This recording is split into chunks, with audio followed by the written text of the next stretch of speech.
Bonjour à toutes et à tous, bienvenue sur ma chaîne. Comme je vous l'ai annoncé précédemment, voici la vidéo numéro 1. J'ai choisi aujourd'hui de vous parler de cette période de confinement et surtout de vous proposer 6 trucs et astuces pour mieux vivre le confinement. Alors il en existe beaucoup d'autres. J'ai fait une sélection parce que je veux avant tout que mes vidéos restent claires, pragmatiques et vous puissiez mettre en œuvre ces trucs tout de suite, dès aujourd'hui. Alors mon premier truc, c'est de vous inviter à vous concentrer sur le moment présent. Je m'explique. Quelle que soit l'activité que vous êtes en train de faire, prenez conscience de ce que vous faites au moment où vous le faites. C'est-à-dire, concentrez-vous aussi sur ce que vous voyez. Prenez conscience de ce que vous voyez, de ce que vous entendez, de ce que vous dites, de ce que vous ressentez à ce moment-là. Ça, c'est très important. Vous vous rendrez compte que vous vivez plein de petites choses positives. Vous verrez que le temps passe beaucoup plus vite et ça vous évite finalement de penser à l'avenir, à l'incertitude et ça vous évitera de générer du stress par rapport à ça. Le deuxième point, je vais vous proposer de replonger dans les souvenirs et retrouver le souvenir d'une situation agréable. Une situation dans laquelle vous étiez serein, vous vous sentiez en sécurité, en confiance, vraiment un moment agréable. Une fois que vous avez identifié ça, je vais vous proposer de vous replonger dans ce souvenir comme si vous le reviviez là maintenant. Et de détailler de la même façon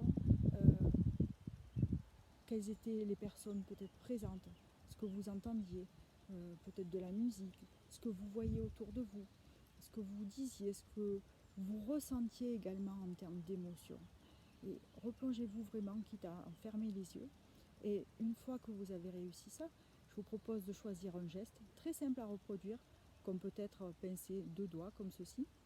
Et à partir de maintenant, quand vous aurez un moment de creux dans la journée, un moment de doute, de fatigue, vous avez besoin de retrouver de l'énergie, reproduisez ce geste et vous vous rendrez compte que instantanément, cela va régénérer la même énergie que celle du souvenir de cette situation agréable.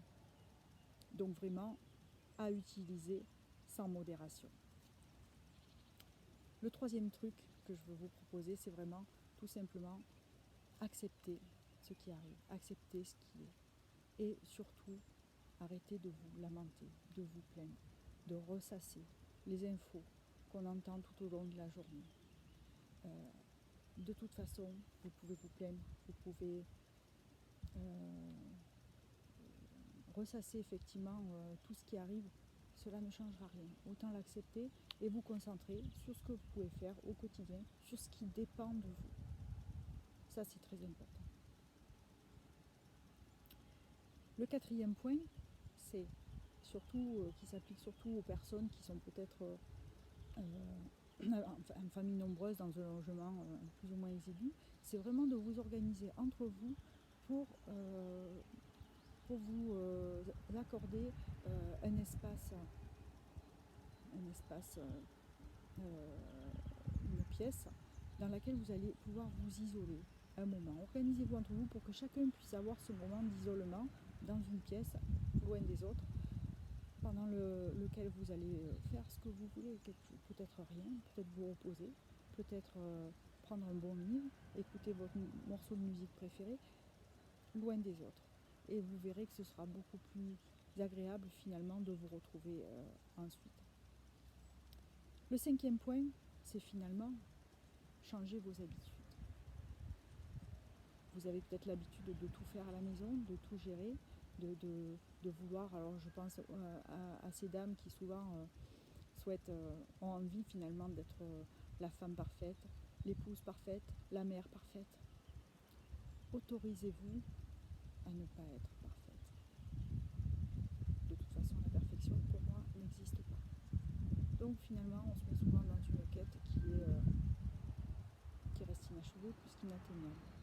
Alors autorisez-vous à ne pas faire ce que vous faites d'habitude.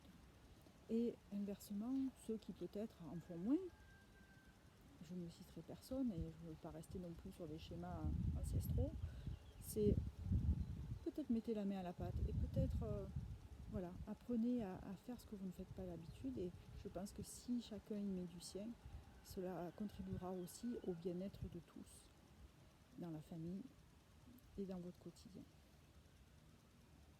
Le 6e et dernier point, c'est pourquoi pas, pendant cette période de confinement, renouer contact avec d'anciens amis, des amis perdus de vue, que vous allez peut-être retrouver par les réseaux sociaux ou autres, ou renouer avec des membres de votre famille éloignés que vous ne voyez plus ou vous n'avez même pas au téléphone.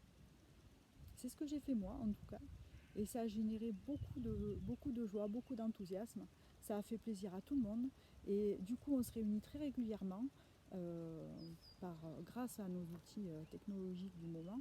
On partage des souvenirs, on partage des photos, et ça a vraiment créé quelque chose de très positif. En tout cas, si vous pouvez le faire, c'est quelque chose qui vous aidera aussi à mieux vivre le confinement. Voilà, j'en ai terminé pour aujourd'hui. J'espère que vous aurez trouvé au moins un ou deux trucs qui vous aidera. Écoutez, si vous avez des questions, vous pouvez les noter en commentaire et j'y répondrai bien sûr une à une. Je vous souhaite une très très belle journée et je vous dis à bientôt dans une prochaine vidéo.